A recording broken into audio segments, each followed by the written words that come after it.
On today's episode of Chicago Bears Now, I'm going to take a look at some updated cut candidates after the NFL draft and, after free agency as well. Obviously, some new signings could still happen, of course, but some guys that, could be on the hot seat. We'll take a look at 5 surprise names, like guys that aren't like for sure going to be cut, but there's a slight chance something could happen. And then some other names to monitor as well. We'll spend a little bit more time on the surprise cut candidates off the top here, but I want to play a little game here today, a little experiment. I'm thinking of a number between 1 and 10. I will reveal that number later on in the show. You're not going to know when it's going to happen, but take a guess. 1, 2, 3, 4, 5, 6, 7, 8, 9, or 10. I will reveal that number later in the show. Producer Coop doesn't even know which number I'm thinking of. He just threw up the number 7. Maybe that's it. Maybe it's not. We will reveal it later in the show.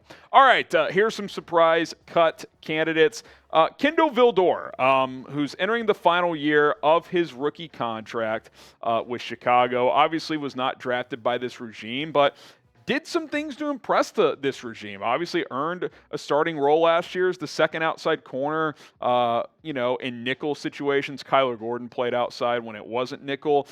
You look at the numbers, if he were to get cut, you'd save almost $2.75 million. I mean, some money, right? Dead cap, virtually zero, so that wouldn't be an issue as well. Vildor had some injury issues pop up last year, but I think when you add in the draft pick of Tyrique Stevenson and trading up to get him, I mean, he's clearly a player they like. Jaylon Johnson is still here. He's obviously going to be a starter. Kyler Gordon, second-round pick last year. He's not going anywhere. And we saw Jaylon Jones and Josh Blackwell get some playing time in the second half of last year due to injuries and hold their own as UDFAs. And again, this regime brought those guys in. They did not bring in Kindle Vildor. This is a crowded cornerback room. Like, it's not necessarily loaded with depth, but you've got 5 guys who have played real snaps in this league, and then Tyrique Stevenson, who was a second-round pick. So you're going 6 deep there. The Bears could opt to keep Josh Blackwell and Jaylon Jones as cheaper UDFAs, save the almost $3 million with Vildor,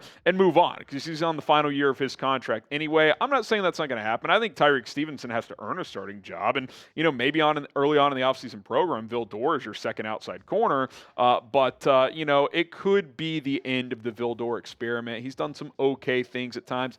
5th-round pick. I mean, that's kind of what you get, right? All right, Velus Jones Jr., who we've talked about a little bit here since the NFL draft. Listen, you want to talk about a crowded room all of a sudden, we have got to commend Ryan Poles for just a complete 180 on the wide receiver position. Last year, you had Darnell Mooney and Equanimeous St. Brown as your top 2 receivers. Mooney's still going to be your 2 or 3, and he's a damn good player, but St. Brown has gone to the roster bubble all of a sudden. You trade for DJ Moore. Claypool was a midseason addition last year. I think he's going to have a bigger year this year, full offseason with the playbook, with Fields, etc.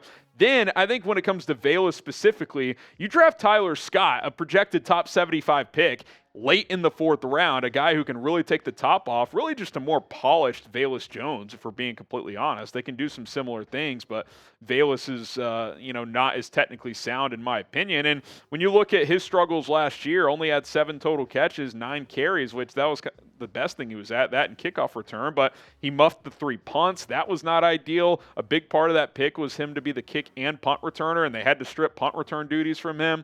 Now, as far as money goes, if they cut him, they save almost $1 million. Dead cap, $278,000. I don't think this is really a money play. This wouldn't be a financial decision if you cut Velus Jones. It would be him simply getting beat out. If Tyler Scott is clearly better than Velus Jones come training camp and by the end of camp in the preseason, then he's wide receiver 5 at best. They may opt to keep Equanimeous St. Brown. They may opt to keep Dante Pettis if they trust him more as a punt returner. So I don't think I'm going to predict that he's going to get cut, but we can't sit here and say he's a lock to make the roster here on May 4th, whatever day it is. May the 4th be with you.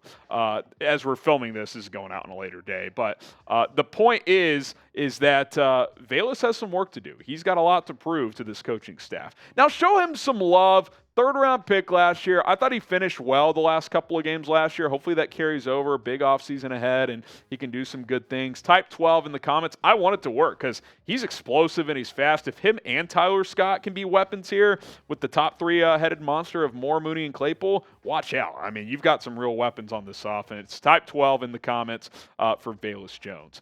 Deontay Foreman. Now, this is a bit of a reach, I'll be honest. I do not think Deontay Foreman's going to get cut, but I do think there's an avenue where it could happen. You would save $1 million, eat $1 million if you cut him. Not a big deal either way. Again, this would not be a financial decision. I think the Vildor one slightly could be saving almost $3 million, but just want to show these numbers for each of these players that we talk about here. Obviously, Foreman has not played a snap for this team. He was signed in the offseason to kind of help replace David Montgomery, 1 year, $3 million deal, up to $3 million, I should say. But Khalil Herbert's making this team, barring something unforeseen. Roschon Johnson is a lock to make this team the way they're talking about him, and they took him in the 4th round. And they gave Travis Homer a 2-year deal to be a high-level special teams player and occasionally play out of the backfield. If they love what they see out of Roschon and think he can be the physical back right away that Foreman would provide, and they want to keep Khalil Herbert and Homer, I mean, you don't need to carry 4 running backs and a fullback. Because, by the way, Kari Blasingame will be on the roster. I think Treston Ebner's cooked. He's already out of the mix for me. Now, it would be a bit bizarre that a guy who almost rushed for 1,000 yards signs with a 3-win team and doesn't make the roster, but Deontay Foreman has kind of bounced around and hasn't been a staple for a team for more than a season. So while I would like to keep him and I expect them to keep him, if you keep him, you're probably keeping 4 running backs because I think Travis Homer makes the team. So again, it's a bit of a reach, but it's surprise cut candidate, so it would not completely shock me. All right, Justin Fields jerseys available at chatsports.com/Fields jersey. We got the navies, we got the orange, we got the whites as well. Pick them up today. Chatsports.com/Fields jersey. That link will be in the description and in the comments. Go support QB1 and represent him this season. Okay, Larry Borom, another one here. I know the Bears haven't just loaded up at tackle this offseason. They just drafted the one, Darnell Wright, but I do think that one pick is obviously significant. He's going to start. And you know, really since the new regime took over and the wide zone rushing attack offense, I've wondered, is Borom a fit? You would save almost $1 million, dead cap, virtually zero. So again, not a huge financial thing either way if he's on the team or if he's not. But where does he fit? I mean, is he a guard? Is he a tackle? To his credit, he was able to shed some weight and be a little lighter on his feet last year, played a decent amount at right tackle, but I thought he really struggled, to be honest. And I thought it was notable that even though he didn't play that great last year, is that they put in that waiver claim for Alex Leatherwood and took on his first-round contract. So if all things are equal, they're going to keep Leatherwood over Larry Borom, who I don't think is a great scheme fit. Now, the value he has is he can play both tackle and guard. So, you know, as like a number 8 offensive lineman as a backup, he gives you that versatility. But what if the Bears go out and sign a veteran tackle?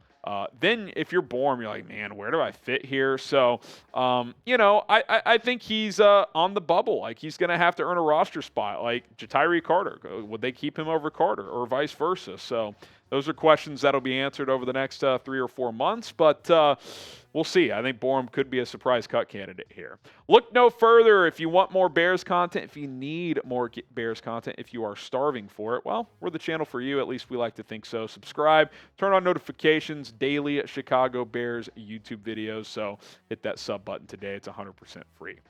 This is another reach, but weirder things have happened. Cairo Santos, the kicker, who I know some of you guys were wanting to replace. You know, Robbie Gould, bring him back. I don't think Robbie Gould's the answer, but the Bears did sign UDFA kicker Andre Szmyt out of Syracuse, and he's got an interesting story. As a true freshman in 2018, actually a redshirt freshman, I believe. He was a 6-year college kicker.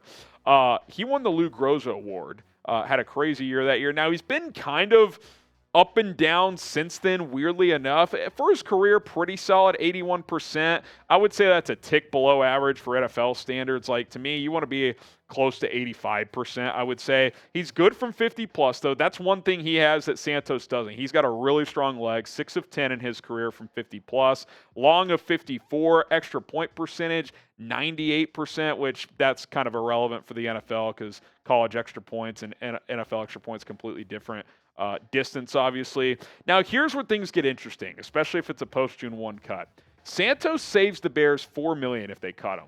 So I don't think they're looking to move on from him. I've said that this all offseason. But if Schmidt legitimately beats him out, that might give them enough reason to do it because you got the $4 million there. And yeah, relying on a rookie undrafted kicker, it's a bit risky, but it's not like you're in a Super Bowl year yet, right? Like, I think if this was clearly a win-now team, you would probably opt to keep a veteran. But what if Schmidt beats him out? And you're like, you know what? We're going to go with the young guy. Maybe we found a diamond in the rough here in Andre Szmyt. It would certainly surprise me, but I do like bringing in competition if this is true competition. I think it should be. I think pretty much across the board, the Bears should be embracing competition. We will see if that is actually the case. All right, we'll look at a few other cut candidates in a moment, but the number I was thinking of, final guess is 2. Throwing the deuces up for DJ Moore. Hopefully he's throwing the deuces up in the end zone a lot this year. Producer Coop guessed 7, but he was wrong. So hopefully you guys got those guesses correct. And if you did, let me know if you guessed right. I guess I won't know if you actually guessed right or not. You could just cheat and say, I got it right. But I'm reading your other comments. I'm reading your guesses. So just remember that. All right, other cut candidates. Not going to spend as much time. I mentioned Treston Ebner. If he makes the team, he had a hell of an offseason. He is absolutely cooked. Equanimeous St. Brown, we mentioned Velus Jones. If he has a good camp and, maybe St. Brown or Dante Pettis, who's on there, could be the odd man out. So keep an eye on those two. Elijah Hicks, I'll mention him. What if Kendall Williamson has a great camp and outplays Hicks? And what if they bring back DHC? Hicks could be pushed out, so we'll monitor that. Nathan Peterman, I don't think anyone thought he's going to make the roster, but what if Tyson Bagent does? What if the UDFA quarterback shows enough to unseat Peterman as QB3? So that could be interesting. Also, I mentioned Pettis along with that wide receiver room. All right, name a player that the Bears should cut.